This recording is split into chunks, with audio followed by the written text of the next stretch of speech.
the revenue that it brings in for all those cities and counties would have just evaporated in smoke, and they would have backed down and said, okay, you don't have to do it. We'll do it another way. But they're too stupid to do that. They don't understand that the power in this country is the power of the people, and that they don't have to do anything that's outside the bounds of the Constitution. And the government can be held within the bounds, the restraints that the Constitution put upon it, that our founding fathers created so that the American people could never be enslaved. What is the They knew that nobody could come and invade this country and enslave the American people. The only way it could be done is from within, if the American people allowed it to be done. What is the main goal of biometrics, retina scanning, thumb scanning? In my opinion, it is total loss of control of your destiny. If the IRS doesn't like you now, they'll just come take your house. If the IRS doesn't like you now, they'll just come and garnish your paycheck. But in the future, if they don't like you, they'll shut your card off. Well, let me give you a vision of the future. There will be no money. There won't be any driver's licenses. There won't be any insurance cards or anything like that. Everybody will have an account on a computer. Everybody will have a computer chip implant somewhere on their body that will access the computer. Everybody, when they go to work, will get so many credits for that work, and they can go out and wave their little computer chip in their hand or whatever it is under a scanner at the supermarket and buy whatever they've got credits to buy. And if they don't have credits, they got to stay home until they get some credits. Let me stop you for a second. I read this almost every week, at least once, and it's from the April 27th, 1997 Time magazine, The Future of Money. I'm sure you've read it. And it openly, on page 51, and anybody out there that thinks that Mr. Cooper or I are BSing you, go read it. And it says, the best part, now this is their words, the best part about it is your daughter in the near future can have a chip under her skin, and you won't have to buy the drinks for her at the bar. I mean, everything's insane about that paragraph. And the whole 10-page article is about how great the smart card is and then the chip. And as we know, Time magazine is a filthy, elitist propaganda rag. So I can't see how anybody would deny this. But I guess most people only see it as a convenience. What's insane about it is that the American people think that that would be convenient or that that would be good for them. It is the ultimate in-run goal to enslave the populace and to steal what's left that's not already stolen by the elite who are engineering and machinizing all of this stuff to make it come about. Now, the goal of a debt-based economy is not to get caught stealing, and that's what they're doing, stealing the wealth and the substance and the nation right out from under us, and that's the only end result that can come out of a debt-based economy. And the only way that they can't get caught is if the people allow them to go to a cashless system. Then they can never get caught. But if they don't go to a cashless system, eventually the economy will collapse and they're going to get caught. That's exactly it. And that's why they want to go to a cashless system, and that's why they ultimately have to.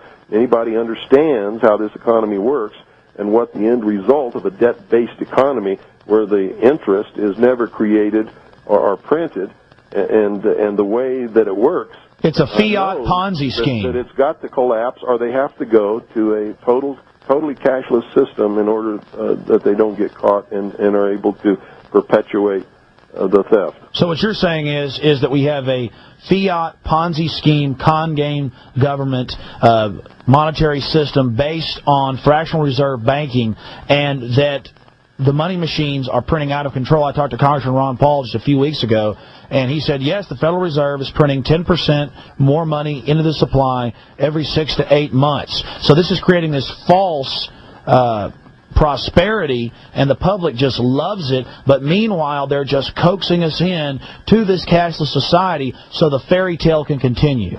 That's exactly right. Let's go back, and I really appreciate you. And the only way to keep it going until they do that is to keep creating more money, which creates more inflation, which devalues the value of what everybody is earning and making, and that's why everybody feels more and more strain every year and keeps sucking more and more out of the system through the bogus Internal Revenue Service income tax system so that they can keep from getting caught as long as possible. Oh, but that's been reformed. It got reformed last week. Didn't you hear? Bullshit. Oh, boy. Anybody that believes that is not playing with a full... In fact, they're not even playing with a deck of cards.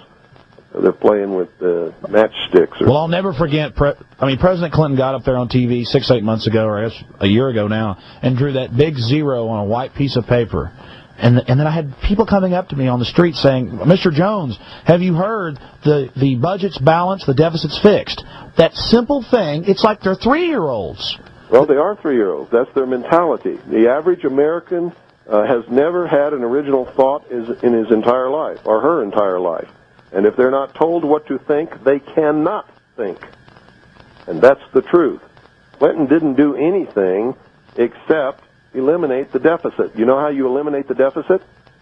You either don't spend as much so that you stay within the bounds allotted by Congress, or you have Congress pass more allotments so that you can spend more than what you need to spend. Yeah, did not pay off the national debt, did not balance the budget. Well, yes, if I could give myself endless pay raises, I could go out and buy skyscrapers and 1,000 Cadillacs and 100 Mercedes, as long as I just... still not have a deficit. A deficit is when you spend more than what you've been given. Exactly. That's a deficit. So when he says we got a zero deficit, that means absolutely nothing except Congress is allotting more money for the government to spend, because the government is not spending less. They're spending more than they ever have had. They are spending more, and they're using this to beef up the police state. It's obvious to anybody that honestly looks at it. Back to what's happening with you. Now, I have run documentaries that you've been involved with many times here on television in Austin, and like Reichstag 95 and others. And those are, people said that those are the most educational and that they do enjoy them. But talk a little bit about how you were at the top of Bill Clinton's FBI list. Well, ever since 1988, when I began telling the world, not just the American people, but the world, about Majesty 12, which is the plan to enslave the human race in a world totalitarian socialist government, the merger of the military of the United States and what used to be known as the old Soviet Union under NATO, which is occurring now, to create the world police force. Most people don't understand that NATO is an arm of the United Nations. It was formed under the auspices of the United Nations Charter and takes its orders from the Security Council. Warsaw Pact was also formed under the auspices of the United Nations Charter and was an arm of the United Nations and took its orders also from the Security Council. The Cold War was a total farce, and that's why we never had any military conflicts with the Soviet Union. What is your opinion of the UN passing its new World Court? Well, if they've passed a World Court, how can they have a World Court if there is sovereign nations? Because sovereign nations are not subject to any courts but their own. So how can they have a world court unless there's a world government to which sovereign nations have given up their sovereignty?